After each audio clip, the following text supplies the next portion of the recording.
Selamat sore Pak Ketua Umum KONI Kota. Tadi kita banyak berbincang soal bagaimana sih sebenarnya membangun olahraga unggulan dan olahraga katakanlah pembinaan olahraga pelajar berkelanjutan. Ya, siap. Kita berharap bahwa dari diskusi kita tadi akan muncul dari Kota Depok atlet-atlet yang memang berprestasi sejak usia pelajar sampai ke level yang lebih tinggi, SEA Games, Asian Games, bahkan Olimpiade, sebagaimana amanat dari desain besar olahraga nasional. Bagaimana Pak Ketum KONI Kota melihat peluang itu? Kota Depok kira-kira berpeluang besar nggak untuk mewujudkan cita-cita negara? Ya, terima kasih Prof ya. Jadi memang tadi kita sudah diskusi dan itu luar biasa. Jadi artinya bahwa diskusi tadi yang kita bicarakan dari berbagai pihak itu melengkapi bagaimana kita ini juga mendesain tentang olahraga prestasi di Kota Depok. Nah, kalau saya sendiri menyadari bahwa biar bagaimanapun atlet terbaik atau atlet yang mewakili baik di tingkat senior ataupun dewasa itu semua dimulai dari atlet pelajar. Bahkan saya mendapat informasi di Jawa Barat sendiri hampir 60-70% itu atlet yang berhasil di Pomnas akhirnya mewakili Jawa Barat di dalam pelaksanaan PON. Artinya itu bisa dilihat peran serta pembinaan di tingkat pelajar itu sangat-sangat diperlukan. Nah, tadi dalam diskusi kita juga membicarakan tentang kajian seperti apa gitu ya. Jadi terkait dengan agenda pusat tentang The Bond itu, kami sangat menyambut baik sekali. Karena buat kami, kalau kami kan KONI ini membina cabang-cabang olahraga prestasi. Tapi ketika dibentuk dengan tadi yang dikatakan PPOP dan lain-lainnya itu, jadi ada energi baru gitu loh. Ada lembaga baru yang menangani itu. Padahal kita di dalam pembinaan itu kan ada irisan gitu loh. Ya, ada irisan. Pembinaan pelajar yang nantinya dilakukan oleh baik di Sporyata atau Dinas Pendidikan itu pembinaannya beririsan dengan KONI juga. Karena biar bagaimanapun atlet terbaik itu pasti dibina oleh Pemcap. Setuju. Ya, tidak akan lepas dari situ gitu. Nah, jadi artinya alhamdulillah kalau memang ini bisa berjalan dengan baik, kami sendiri, saya secara pribadi sebagai ketua KONI sangat mensupport dan melihat dari bahan yang tadi disampaikan oleh konsultan tentang The Bond itu ada klasterisasi cabang-cabang olahraga, klaster 1, 2, 3, dan 4, dan kita melihat di klaster 1 ya boleh kita katakan kita setuju ya, dan alhamdulillah tadi kan juga sudah kita minimalisir sesuai dengan kondisi kedaerahan. Setuju, ya. Pak. Di The Bond mungkin ada cabang-cabang olahraga yang dimasukkan dalam klaster 1.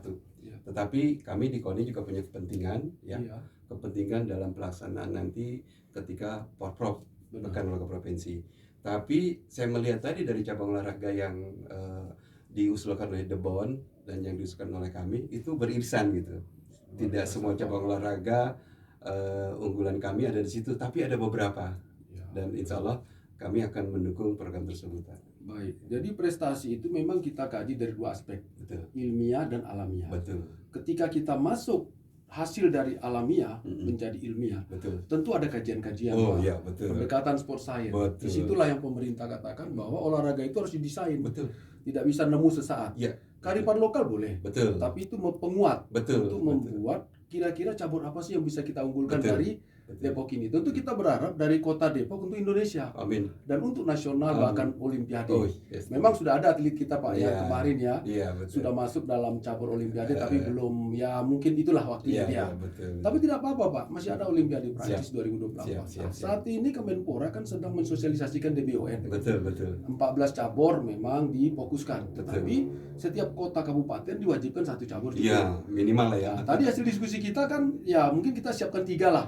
Lapis 1, 2, dan 3. Gak apa-apa Pak. Yang penting semua berbasis data.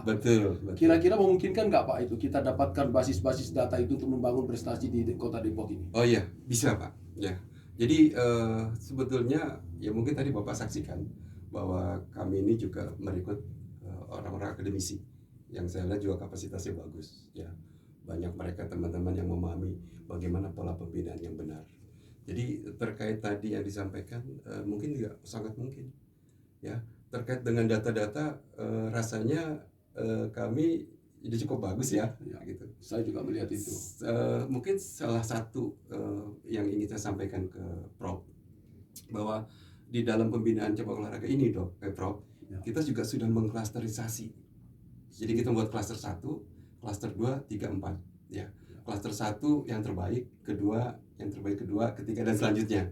Nah, klaster 1, 2, 3, 4 apa dampaknya? Kompensasinya pada pemberian anggaran.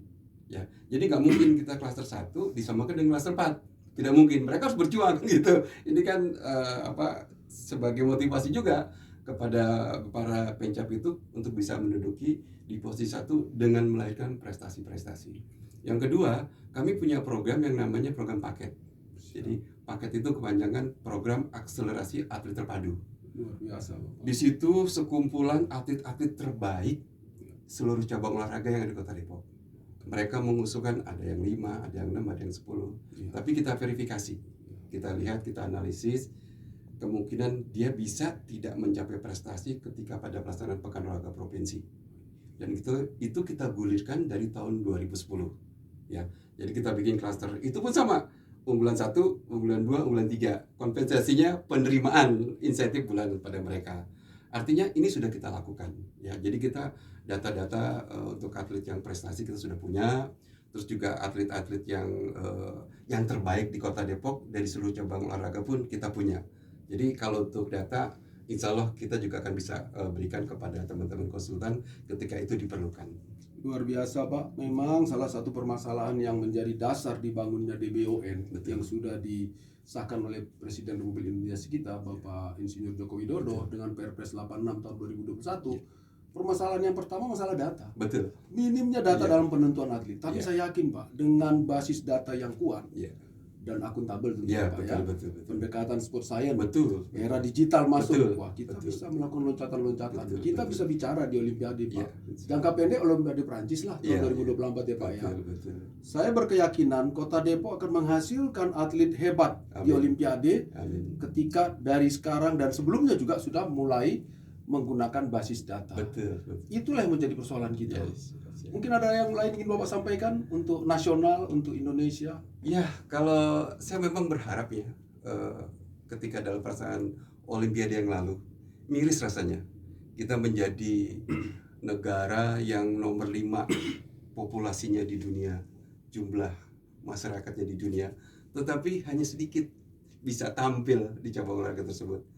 Padahal kalau kita lihat harusnya tidak seperti itu kan gitu, Prof. Di atas utopia, Pak. Makanya sebenarnya walaupun kita bergembira dengan adanya medali emas betul. tapi dari sisi jumlah medali Betul, ya, kita masih jauh lah betul. sebenarnya ya. Tapi nggak apa-apa, Pak. Betul. Kita terus berpengharapan ya, optimis, Pak, bahwa Olimpiade berikutnya kita akan lebih baik lah begitu. Makanya dengan adanya DBON ini kayaknya sosialisasi bagus. Jadi kami juga seperti kita di tingkat kota kabupaten ini terbawa gitu auranya. Sehingga kita berpikir bagaimana ini kita bisa mengakselerasi prestasi pembinaan di Kota Depok, di kota kami.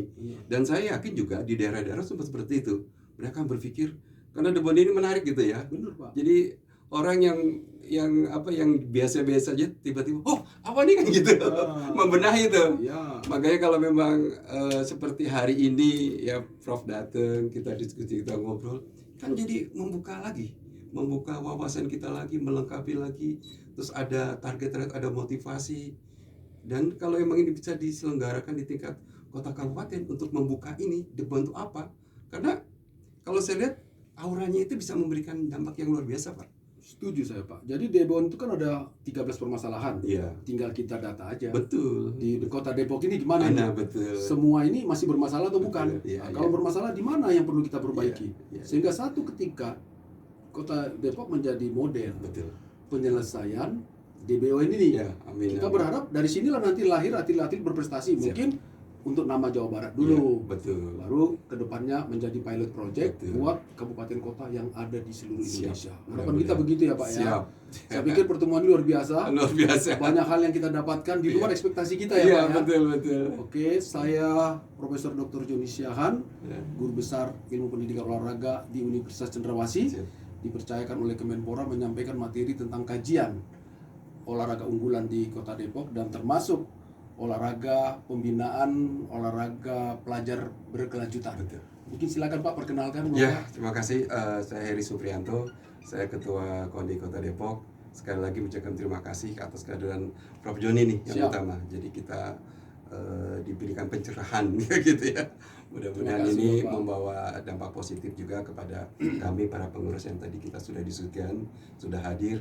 Ada rasa pertanggungjawaban dengan hadirnya seorang tokoh ya gitu kan. Amin. Hadir di sini paling tidak memperlihatkan ada kepedulian loh terhadap Kota Depok. Mudah-mudahan ini menjadi motivasi. Saya berharap juga Debon ini benar-benar bisa berjalan dengan baik ya. Seluruh komponen penyelenggara atau pelaku olahraga ini bisa termotivasi untuk melahirkan atlet-atlet yang berprestasi. Dan mudah-mudahan ini serius gitu. Baik, Pak. Jadi kan kita sudah menggandeng Pak Dr. Bayu nih Iya, Prof. dari deputi, Iya, dari iya. asisten deputi di Kemenpora. Ini kan bagian yang paling bagus ya. Bagus. Menjadikan nanti dua sisi mata uang. Betul. Kota Depok dengan Kemenpora Amin. membangun Indonesia unggul dalam bidang olahragaan. Mungkin ada yel-yel Kota Depok Pak. Oh iya. Kalau kita bisa gini yel-yelnya itu karena menyambut Porprov tahun 2022. Oke, siap. Jadi mungkin saya beri gambaran kita ketika pelaksanaan Porprov Ya. olahraga provinsi tahun 2010 Ya. kita menduduki ranking 23 dari 26 kota kabupaten. Wih, luar biasa. Luar biasa, tertinggal jauh. Ya, tidak apa-apa. Di tahun Sebagai 2014 kita naik nih Prof. Jadi ranking 22 dari 27 kota kabupaten se-Jawa Barat. Siap Bapak. Tapi alhamdulillah karena memang kita juga merekrut banyak teman-teman akademisi ya, khusus dari UNJ, kita benar-benar bagaimana berpikir membangun fondasi pembinaan yang kuat. Itu yang penting Pak. Karena apa? Kita nggak ingin juga seperti mohon maaf ya, Ya. beberapa daerah demi prestise membeli atlet yang sudah jadi. Kami tidak. Jadi kita ingin menguatkan pembinaan di basic ya, di pembinaan di pencap-pencap tersebut. Alhamdulillah target kita pada tahun 2018 itu 15 besar. Siap. Kita naik menjadi 13 besar. Wih, alhamdulillah. Alhamdulillah, Sampai luar itu. biasa. Siap Pak. Nah, untuk selanjutnya pada tahun 2022 kami berencana ya, berharap bisa menjadi 10 yang terbaik. Wah, Seperti cita-cita yang baik Pak. Cita-cita. Cita-cita yang baik, tapi berbasis Ya. data dan sport science. Betul, sport science betul. Dengan kemajuan iptek Ya. dipadukan, Ya. saya yakin bisa lah Pak. Insya Allah, amin. Insya Allah bisa ya Pak. Siap, ya. siap. Maka tadi yel-yelnya kita sebutkan kalau salam olahraga, Ah. jawabnya Jaya, Ah. Depok, unggul, Depok 10 besar. Gitu. Oke, kita mulai Pak. Iya, kita boleh Prof ya. Oke, salam olahraga. Jaya, Depok, Depok unggul, unggul. Depok Depok 10 besar. 10 besar. Semoga Tuhan Yang Maha Kuasa Amin. mengabulkan segala rencana-rencana kita. Karena apapun yang kita lakukan berpulang ke sana Ya, Pak ya. betul. Usaha, kerja keras dan doa menjadi satu. Amin. Untuk membangun apapun itu, termasuk olahraga Indonesia di Kota Depok. Siap.